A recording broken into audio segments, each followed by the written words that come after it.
இன்று சென்னைக்கு அடுத்தபடியாக கோவை மாநகரில்தான் அரசுக்கு வருவாய் ஈட்டித் தருகிறது. இன்னும் 10-15 ஆண்டுகளில் கோவை, சென்னை. மாண்புமிகு உறுப்பினர், நீங்க இந்த அரசு நிலையத்திற்கு சொந்தமான இடம் இருக்கு, அதை வாங்கி பண்ணி தருவீங்களான்னு கேட்டிருக்கீங்க. ஒரே வரியில் இப்போ முடிச்சிருவேன். அதுக்கு அந்த கோயம்புத்தூர் தான் எல்லாருக்குமே தெரியும், தொழில் நகரம் நல்லா இருக்கு. அந்த வரலாறு நேரம் இல்லை. முடிங்க இல்ல, அதுதான் தெரியுமா எல்லாருக்கும். தொழில் வேலை வாய்ப்பு ஐயா, உங்களுக்கு ஈஸியா முடியும். முடிங்க.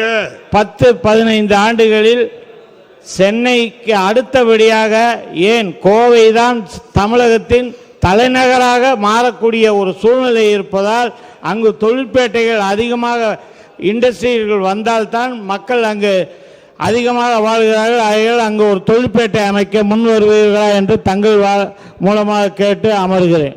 மாண்புமிகு அமைச்சர் அவர்கள். மாண்புமிகு பேரவைத் தலைவர் அவர்களே, மாண்புமிகு உறுப்பினர்கள் கோயிலிடத்தில் தொழிற்பேட்டை அமைத்து தர வேண்டும் என்று கேட்டிருக்கிறார். ஏற்கனவே கரூர் மாவட்டம் கரூர் ஆத்தூர் தொழிற்பேட்டை இந்து சமய அறநிலையத்துறை நிலத்தில் 1992ஆம் ஆண்டு 99 மனைகளுடன் அமைக்கப்பட்டு தொழிற்சாலை இயங்கி வருகிறது. இது கோயிலுக்கு சொந்தமான நிலம் என்பதால் நீதிமன்ற வழக்கின் காரணமாக தொழில் மனைகளுக்கு தற்போது பட்டா வழங்க முடியாமல் இருக்கிறது. அதனால் சட்டமன்ற உறுப்பினர் கோரிக்கையை இந்து சமய அறநிலையத்துறையிடம் ஆலோசித்து சாத்தியக்கூறுகள் இருக்கும் பட்சத்தில் மாண்புமிகு தமிழ்நாடு முதலமைச்சருடைய கவனத்தை கொண்டு சென்று பரிசீலனை செய்யப்படும் என்பதை நான் தெரிவித்துக் கொள்கிறேன்.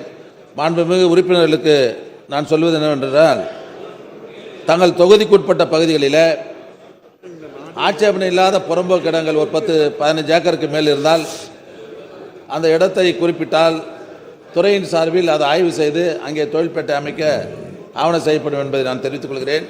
அது இல்லாமல் 20க்கும் மேற்பட்ட தொழில் முனைவர் கூட்டாக சேர்ந்த ஒரு இடத்தை வாங்கி இங்கே தொழில் மனை அமைப்பதற்கு வேண்டிய வசதிகளை செய்து தர வேண்டும் என்று கேட்டுக்கொண்டால் அரசின் சார்பில் 15 கோடி ரூபாய் மானியத்தில் குடிநீர், சாலை, மின்சாரம் போன்ற வசதிகளெல்லாம் செய்து தொழிற்பேட்டை அமைத்து தரப்படும் என்பதையும் மாண்புமிகு பேரவைத் தலைவராக உறுப்பினருக்கு தெரிவித்துக் கொள்கிறேன். பாதகம் செய்பவரை கண்டால் நாம் பயம் கொள்ளலாகாது பாப்பா. மோதி மிதித்து விடு பாப்பா, அவர் முகத்தில் உமிழ்ந்து விடு பாப்பா. அண்மை செய்திகளை உடனுக்குடன் தெரிந்து கொள்ள இணைந்திருங்கள் எம் நாடு தொலைக்காட்சியுடன்.